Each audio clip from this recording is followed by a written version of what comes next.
Olá, bem-vindo ao nosso canal. Hoje vamos falar sobre o empate do Palmeiras contra a equipe do Fluminense no Allianz Parque. O Palmeiras novamente, 4 jogos seguidos, não consegue vencer novamente, né? Enquanto o Fluminense já vai 4 jogos seguidos que não perde.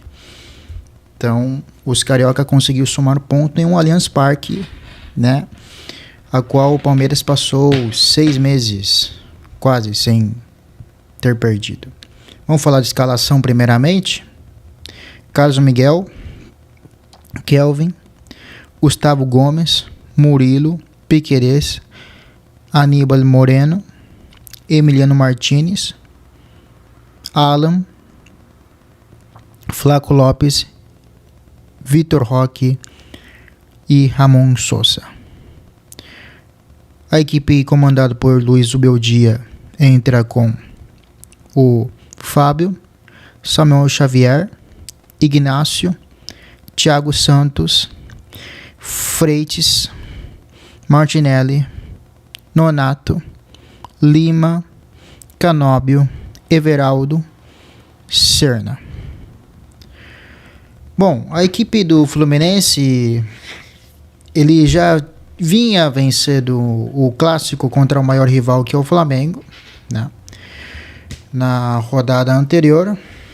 E nesse caso, o destaque da equipe do jogo também podemos falar principalmente o Carlos Miguel, do lado do Palmeiras, e do outro lado o Fábio, que também foi muito importante. O primeiro tempo foram de jogo de muita intensidade, pressão. Ambas as equipes não tinham muito espaço para fazer um jogo, né? Um jogo bem travado. Enquanto o Fluminense teve a chance mais clara, com passes longos, explorando a velocidade de Serna. E com as jogadas individuais e tentando um chute de fora da área, né? Já o Palmeiras apostou em contra-ataque também. No caso, com dupla de Vitor Roque e Flaco Lopes, que engatou sequência de vitórias importantes, né? Do lado do Palmeiras, a gente pode falar a sequência de vitória que fez contra a Juventude, contra o Vasco, né? Sequência de goleada também, né? E que engatou uma sequência de resultado positiva, né? Aquele período pós-Copa do Brasil que o Palmeiras começa a jogar bem, e a gente chegou a falar, inclusive, que foi dos momentos em que a era Abel, né, esse ano em que o Palmeiras jogou de uma forma mais vistoso, né, que mais empolga o torcedor. O Palmeiras foi muito vencedor durante a era Abel, jogando de forma mais equilibrado, reativo, mas nesse caso o Palmeiras, com a contratação de 700 milhões, conseguiu, né, uma sequência de vitórias que empolgou o torcedor. Mas agora não está acontecendo, as coisas não estão acontecendo. São 4 jogos, né, em que você não consegue vencer nem contra a equipe do G4, nem contra a equipe que estão fora delas, né? A gente tá falando contra Mirassol, beleza, você não vence contra nenhuma equipe de G4, né? Fluminense. Mas você também não conseguiu vencer a equipe que estava nas zonas de rebaixamento, em casa contra o Vitória e fora de casa contra o Santos. Então, essas são as questões, né? Os movimentos, a equipe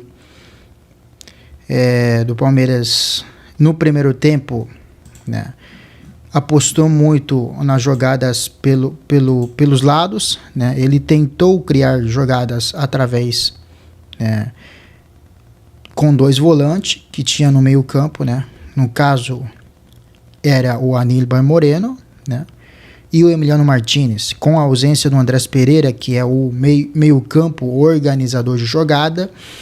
O Palmeiras sofreu bastante, entendeu? Vamos falar do lance do jogo. Primeiramente, no primeiro tempo, já aos 20, o Everaldo chuta, o Carlos Miguel domina de forma tranquila. Depois, o Fluminense foi quem teve mais chance de gol, né? O Palmeiras estava muito nervoso. E aos 36 minutos, o Fluminense de novo teve chance cruzada do Freitas.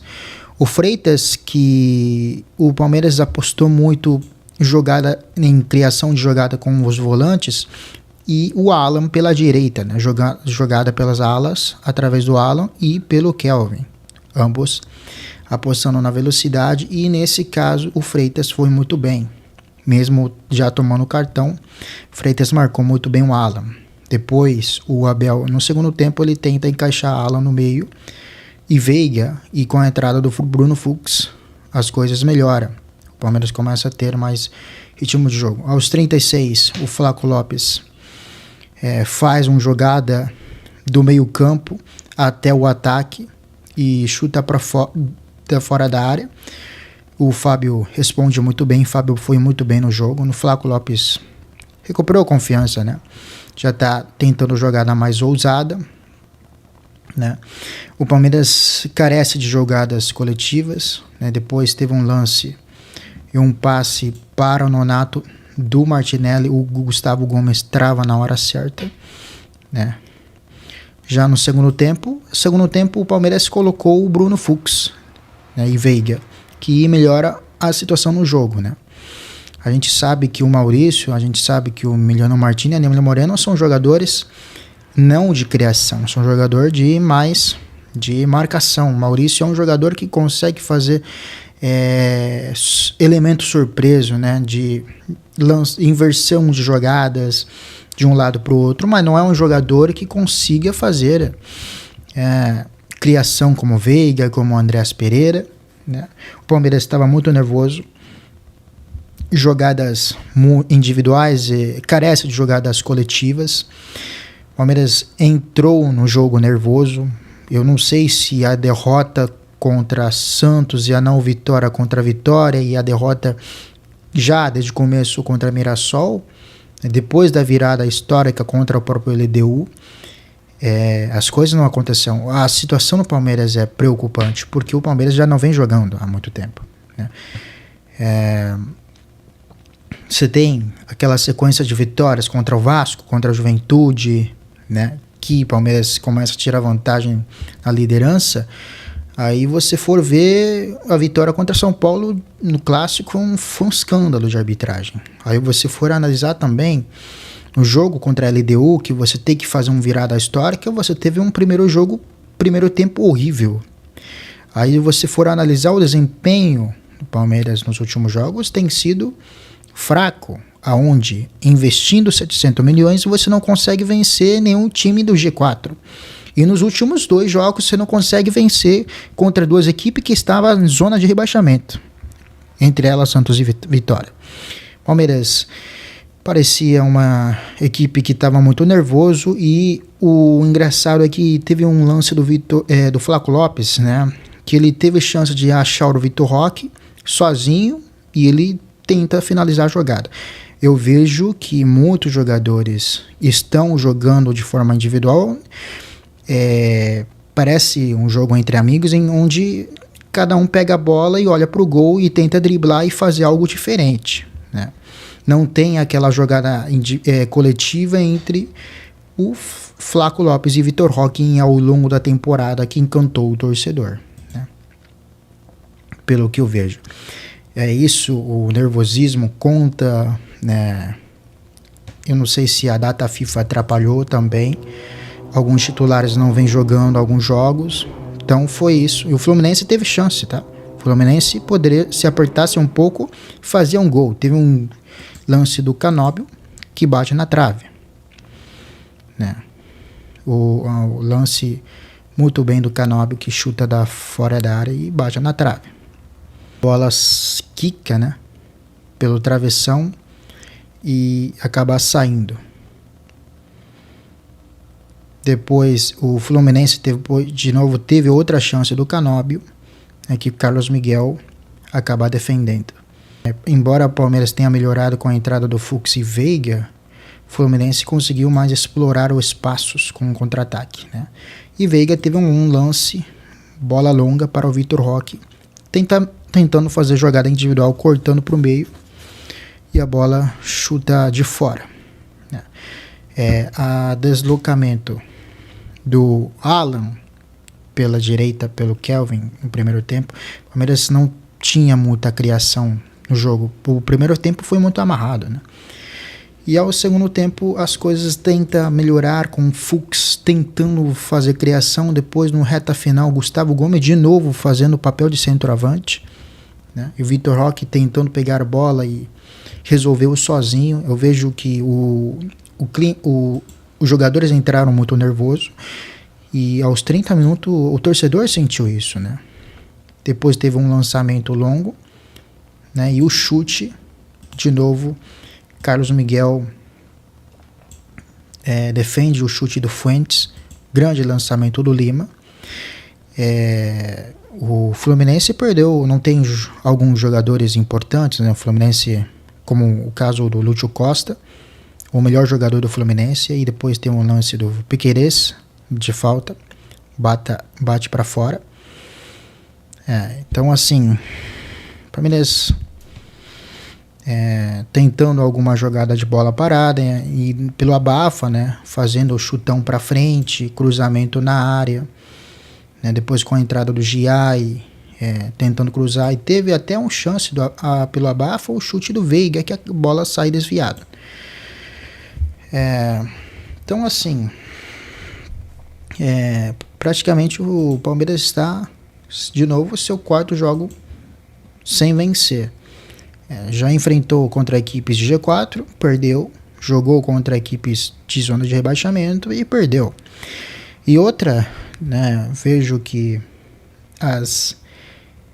embora o Palmeiras começou muito bem o campeonato nos primeiros jogos, sendo líder, depois cai um pouco de desempenho, né? Volta do Mundial e volta bem. Depois joga a Copa do Brasil e perde para o maior rival de novo.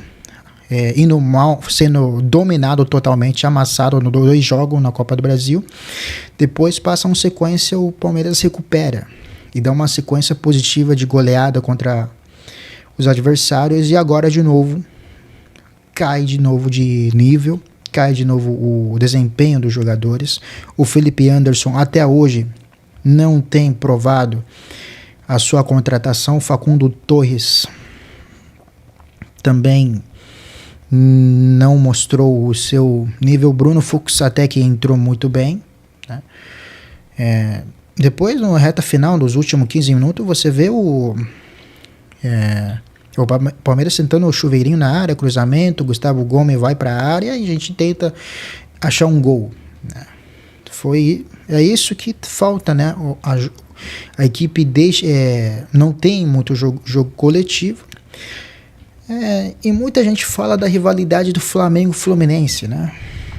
Que o próprio palmeirense, eu tenho um amigo JC, palmeirense, relembrando do 2010, em que o Palmeiras vence o Corinthians, né?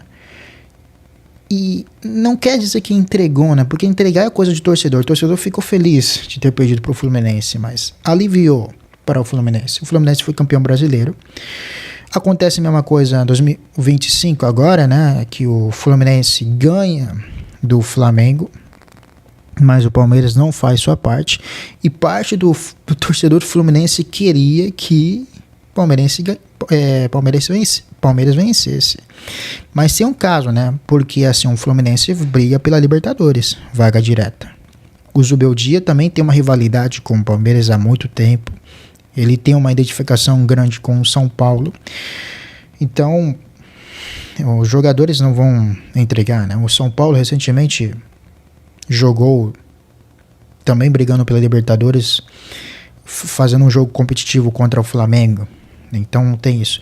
E Abel Ferreira fala, ele joga a responsabilidade dizendo que o Campeonato Brasileiro está entregue. Ele já fez isso em 2023 contra Botafogo. Eu já falei sobre isso, não vou estar a repisar sobre isso. É um jogo de cada vez, faltam agora 9. Temos um bom jogo já contra o Botafogo.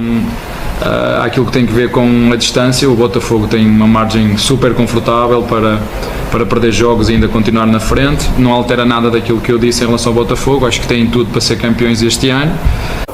Conhecendo o futebol brasileiro como eu conheço, conhecendo o futebol sul-americano como eu conheço agora, não é? Com 3 anos, quase 3 anos que estou aqui, Não altero uma vírgula do que aquilo que eu disse. Tem tudo para serem campeões. Botafogo acaba entregando o Brasileiro de mão beijada para o Palmeiras. Palmeiras, arrancadas absurda. Até acho que o discurso de time de virada já existia, mas aquela lá foi histórico contra o Botafogo, que acaba sendo campeão brasileiro. E agora Abel de novo com o discurso de que o Campeonato Brasileiro está entregue. Mas temos aí, não adianta dizer, acho que devemos canalizar a nossa energia agora para aquilo que é o próximo sábado. Temos um jogo a meio de semana, vamos prepará-lo da forma que acharmos que é melhor, mas acho que o campeonato está entregue e na altura certa iremos falar aquilo que foi este campeonato brasileiro. Eu acho complicado. O terça o Palmeiras joga contra o Grêmio, né? E no caso o Flamengo vai jogar contra o Atlético Mineiro. Flamengo e Atlético Mineiro é uma das grandes rivalidades que existe, que não é de hoje, já, se não me engano, 1970, 80, né? Na Libertadores, essa rivalidade. De novo, esse ano teve eliminação da Copa do Brasil, né? Então, depois da Copa do Brasil de 2022, o discurso do Gabigol, né, contra o Atlético Mineiro, assim, pode ser um jogo importante se o Palmeiras vencer o Grêmio e o Flamengo perder para o Atlético Mineiro, o Campeonato Brasileiro volta. Agora, se o Flamengo vencer o Atlético Mineiro e Palmeiras perder para o Grêmio, o Campeonato Brasileiro já é do Flamengo, né? Matematicamente falando.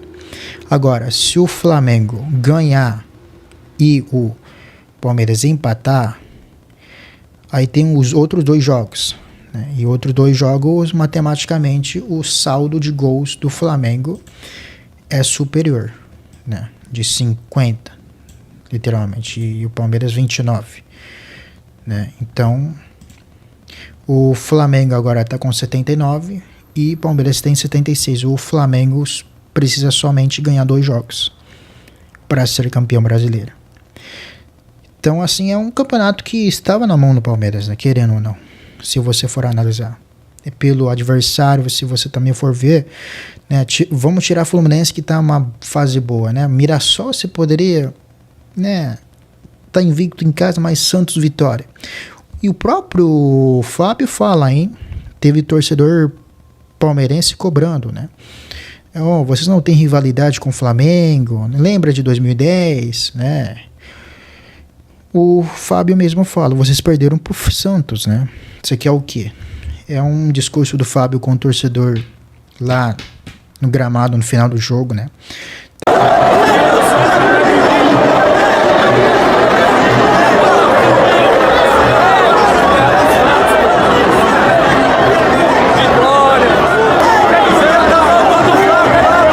Tem uma coisa disso. O discurso do Abel é inteligente. Eu acredito que se o Flamengo acreditar no discurso, isso pode complicar, mas ele mete uma pressão a si, a próprio elenco do jogo do sábado, no final de Libertadores, né? O Flamengo e o Palmeiras vai jogar a final de Libertadores, né? De novo, essa rivalidade esquenta interestadual. Grandes rivalidades interestadual a gente já viu. Flamengo e Palmeiras, para mim, hoje, ou historicamente, já é um maior. Em rivalidade internacional, interestadual. Flamengo, Galo, Corinthians, Inter, Cruzeiro e Grêmio disputaram várias Copas do Brasil lá em 2016 até 2018, né? Grêmio venceu uns, Cruzeiro venceu outros. Provocação entre Luan e o Thiago Neves, Corinthians, Inter, a gente já sabe que existe uma rivalidade interestadual. Flamengo e Palmeiras já é uma rivalidade talvez dos principais em questão de rivalidade interestadual. Tem o Corinthians e Vasco também, né? Também, que é outra aliança de torcidas rivais, né? O Vasco é aliado do Palmeiras, e, né? Enfim, essas coisas. Mas o Flamengo e o Palmeiras são já hoje um dos principais clássicos nacionais. E de novo o Flamengo vence de uma forma tranquila contra o Red Bull. O Palmeiras acaba empatando contra o Fluminense, né? O brasileiro está mais inclinado para o Flamengo. Então, nesse caso, né, o que pode ver? O Palmeiras carece de jogadas coletivas, apostando mais nas jogadas individuais. Alan tentando no primeiro tempo, segundo tempo, né, tentando mais cruzamento. Algum momento o Bruno Fux e Veiga tentando alguma coisa nos primeiros minutos, depois acaba abaixando. O Fluminense, se apertasse um pouco,